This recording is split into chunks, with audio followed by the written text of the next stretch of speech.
चलिए इस वीडियो में हम बात करेंगे ईरान, अमेरिका और इजराइल की, क्योंकि ईरान पर लगातार छठे दिन भी अमेरिका का हमला जारी है। रेलवे, ब्रिज, एयरपोर्ट पर अटैक किया गया है। राष्ट्र को आज संबोधित भी करेंगे राष्ट्रपति डोनाल्ड ट्रंप। नमस्कार, आप देख रहे हैं न्यूज़ 18, मैं हूं आपके साथ श्रुति श्रीवास्तव। अमेरिका ने लगातार छठी रात ईरान पर हमले किए हैं। ईरानी मीडिया के मुताबिक एयरपोर्ट, रेलवे स्टेशन, पुल और संचार ढांचे को निशाना बनाया गया है, जबकि अमेरिका का दावा है कि उसने सैन्य क्षमताओं पर हमला किया है। ट्रंप पहले ही पावर प्लांट और पुल उड़ाने की चेतावनी दे चुके थे। ईरान ने कहा है कि हालात और बिगड़ सकते हैं और इसके साथ साथ यह संघर्ष पूरे पश्चिम एशिया में फैलने का खतरा पैदा कर रहा है। दरअसल अमेरिका और ईरान के बीच टकराव लगातार खतरनाक होता जा रहा है। अमेरिकी सेना ने लगातार छठी रात ईरान के अलग अलग इलाकों पर हमला किया। वहीं दूसरी तरफ अमेरिकी राष्ट्रपति ट्रंप शुक्रवार की सुबह राष्ट्र को संबोधित करेंगे, यानी कि आज की हम बात कर रहे हैं 17 जुलाई की। गुरुवार, शुक्रवार यानी कि 16 और 17 रात हमले में इस बार निशाने पर सिर्फ सैन्य ठिकाने नहीं थे, बल्कि दक्षिणी ईरान के एयरपोर्ट, रेलवे स्टेशन, पुल और कम्युनिकेशन से जुड़े ढांचे पर भी हमले की खबरें सामने आई। ईरानी मीडिया का दावा है कि इन हमलों में कई नागरिक इलाकों को भी नुकसान पहुंचा है। दूसरी ओर अमेरिका का कहना है कि उसका मकसद ईरान की सैन्य क्षमताओं को कमजोर करना है। हमले ऐसे समय हुए हैं जब अमेरिकी राष्ट्रपति डोनाल्ड ट्रंप 2 दिन पहले ही खुलकर कह चुके थे कि अगर ईरान बातचीत की मेज पर नहीं आया तो उसके बिजली घरों और पुलों को भी निशाना बनाया जाएगा। अब ताज़ा हमलों के बाद ईरान ने चेतावनी दी है कि हालात और ज़्यादा बिगड़ सकते हैं और संघर्ष पूरे क्षेत्र में फैलने का खतरा बढ़ गया है। वहीं अमेरिका ने कहा कि कहाँ हमला किया। ईरानी सरकारी मीडिया के मुताबिक दक्षिण पूर्वी शहर ईरान शहर के एयरपोर्ट के पास धमाके हुए और वहां मिसाइल गिरी। बंदर अब्बास में रेलवे जंक्शन पर हमला हुआ, जिसमें 2 कर्मचारी घायल हो गए। इसी शहर में एक कम्युनिकेशन टावर को भी निशाना बनाया गया, जिससे बिजली आपूर्ति प्रभावित हुई और कई लोग घायल हुए। वहीं होर्मुज़गान प्रांत में बंदर खमीर के पास 2 पुलों पर भी हमले की खबर है। स्थानीय अधिकारियों के अनुसार इन हमलों में 2 लोगों की मौत हुई है और 4 जन घायल हुए हैं। नुकसान के बाद से कई अहम जो सड़क मार्ग हैं वो बंद कर दिए गए हैं। ईरान के इन द्वीपों पर भी हमला हुआ। इसके अलावा केशन द्वीप, चाबहार, बुशेहर और अहवाजार समेत कई इलाकों में भी धमाकों की आवाज़ें सुनाई गईं। ये सभी इलाके फारस की खाड़ी और हॉर्मुज जल डमरू मध्य के आसपास हैं, जहां से दुनिया के बड़े हिस्से का जो तेल है वो समुद्री रास्ते से गुजरता है। इसलिए इस क्षेत्र में बढ़ता तनाव वैश्विक ऊर्जा बाजार के लिए भी चिंता का विषय माना जा रहा है।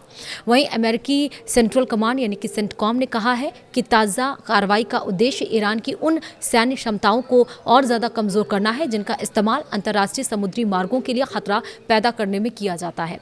हालांकि ईरान का आरोप है कि हमले परिवहन और नागरिक ढांचों पर किए जा रहे हैं, जो अंतर्राष्ट्रीय कानून के खिलाफ है।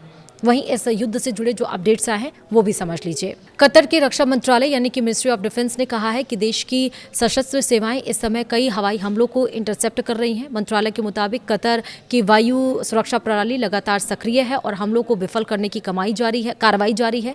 इससे पहले खबर आई थी कि ईरानी हमले के दरमियान गिरे मलबे की चपेट में आने से एक बच्चा घायल हो गया। घायल बच्चे को इलाज के लिए अस्पताल पहुंचाया गया। फिलहाल कतर के रक्षा मंत्रालय ने यह नहीं बताया है कि कितने हवाई हमलों को रोका गया है या इससे कितना नुकसान हुआ है। वहीं सुरक्षा एजेंसियां हालात पर नजर बनाए हुए हैं। वहीं ये भी है कि यमन के हूथी समूह ने सऊदी अरब को चेतावनी दी है कि अगर वह यमन पर सैन्य हमलों में शामिल हुआ तो उसके तेल ठिकानों और महत्वपूर्ण प्रतिष्ठानों को मिसाइलों और ड्रोन से निशाना बनाया जाएगा। हूथी नेता अब्दुल मलिक अल हूथी ने टीवी पर प्रसारित अपने संबोधन में कहा, अगर रियाद यमन पर हमलों में शामिल होता है तो सऊदी अरब के सभी तेल ठिकाने और अहम संस्थान हमारे निशाने पर होंगे। उन्होंने ये भी कहा कि एयरपोर्ट के बदले एयरपोर्ट, बंदरगाह के बदले बंदरगाह और नाकेबंदी के बदले नाकेबंदी उनकी रणनीति होगी। इस सप्ताह की शुरुआत में हूथी विद्रोहियों ने सऊदी अरब की दिशा में मिसाइलें दागी थीं। वहीं अमेरिकी सेना के सेंटकॉम ने दावा किया कि उसने ईरान के खिलाफ हमलों का एक बड़ा अभियान सफलतापूर्वक पूरा कर लिया है। बयान के मुताबिक यह लगातार छठी रात थी जब अमेरिकी सेना ने ईरान में सैन्य ठिकानों पर हमले किए। सेंटकॉम के अनुसार लड़ाकू विमान, ड्रोन और युद्धपोतों ने सटीक हथियारों से ईरान के तटीय निगरानी केंद्रों, एयर डिफेंस सिस्टम, सैन्य लॉजिस्टिक इंफ्रास्ट्रक्चर और समुद्री सैन्य क्षमताओं समेत दर्जनों ठिकानों को निशाना बनाया। वहीं अमेरिकी सेना ने कहा है कि यूएस प्रेसिडेंट डोनाल्ड ट्रंप के निर्देश पर यह अभियान चलाया गया है। उसका उद्देश्य ईरान की सैन्य क्षमता को और ज़्यादा कमज़ोर करना, तथा हाल ही के दिनों में कारोबारी जहाजों पर हुए हमलों के लिए ईरान को जवाबदेह ठहराना है।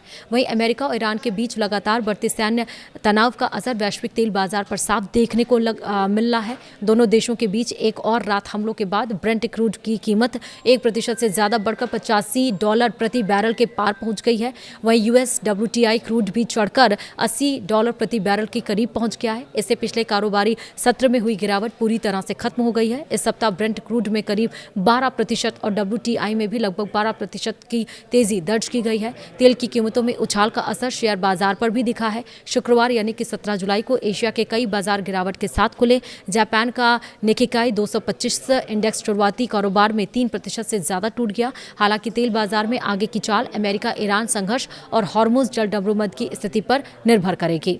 अमेरिकी प्रतिनिधि सभा की बजट कमेटी में रिपब्लिकन सांसदों ने $95 अरब के खर्च पैकेज को आगे बढ़ा दिया है। इस प्रस्ताव में ईरान युद्ध से जुड़ी फंडिंग के लिए भी अरबों डॉलर का प्रावधान किया गया है। प्रस्ताव के तहत $60 अरब रक्षा, $13 अरब खुफिया एजेंसियों और $12 अरब कृषि क्षेत्र के लिए रखे गए हैं। अमेरिकी किसानों को युद्ध के दरमियान बड़ी ईंधन और उर्वरक लागत से राहत देने के लिए भी इसमें राशि शामिल की गई है।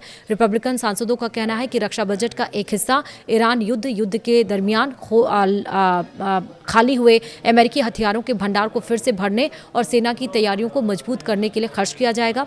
कतर के रक्षा मंत्रालय ने दावा किया है कि उसकी सशस्त्र सेवाओं ने देश को निशाना बनाकर दागी गई एक मिसाइल को सफलतापूर्वक इंटरसेप्ट कर दिया है। मंत्रालय ने यह जानकारी सोशल साइट एक्स पर जारी की आधिकारिक बयान में दी है। बयान में कहा गया है कि मिसाइल हमले को समय रहते रोक दिया गया। हालांकि यह नहीं बताया गया कि मिसाइल किस दिशा से आगे दागी गई थी या हमले के पीछे किसका हाथ होने के संदेह है। वहीं आपको ये भी बता दें कि इंटरनेशनल एनर्जी एजेंसी यानी कि IEA के कार्यकारी निदेशक फतेह बिरोल ने चेतावनी दी है कि अगर हॉर्मुज जल डबरूमद जल्द नहीं खुला तो वैश्विक ऊर्जा सुरक्षा पर गंभीर खतरा पैदा हो सकता है। उन्होंने कहा कि दुनिया के लिए तेल आपूर्ति की सुरक्षा अब भी सबसे बड़ा मुद्दा बनी हुई है।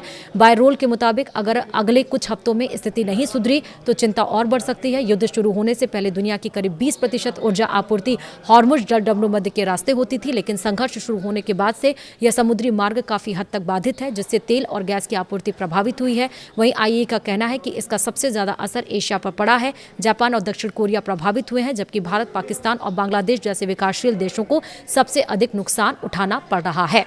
फिलहाल इसी के साथ ही वीडियो में इतना ही। नमस्कार।